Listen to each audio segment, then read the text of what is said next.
రావద్దు అని సజెషన్ ఇచ్చారు అనుకుందాం, సలహా ఇస్తే వాడు పాటించకపోతే సమస్య అలాగే ఉంది కదా. అవును. కాబట్టి తప్పకుండా దాన్ని వాళ్ళు సెటిల్ చేసుకొని ఉండాల్సింది, వీళ్ళు వాళ్ళు కూడా ఏం చేయాలని, ప్రజలకు ఈ తొక్కిసలాట సమస్య లేకుండా పోవాలంటే. ఇక్కడ ఒక పోటాపోటీ నడుస్తుంది ఇక్కడ.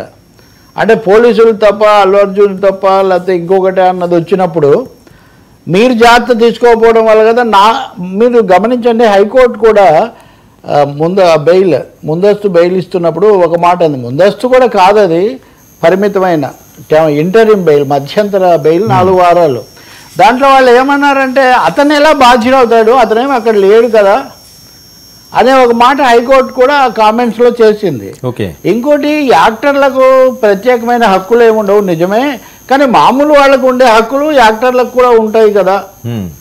Just because one is an actor he can be denied of the rights that a common citizen enjoy. ఒక కామన్ సిటిజన్ ఏ విధంగా వాదించవచ్చు ప్రాథమిక హక్కులు, నటులకు కూడా అలాగే ఉంటాయని వాళ్ళు చెప్పారు. ఇప్పుడు పోలీసులు ఒక విధంగా ఇరకాటంలోకి వెళ్తారు, ఎందుకంటే ఆయనకు ప్రత్యక్ష బాధ్యత లేదు.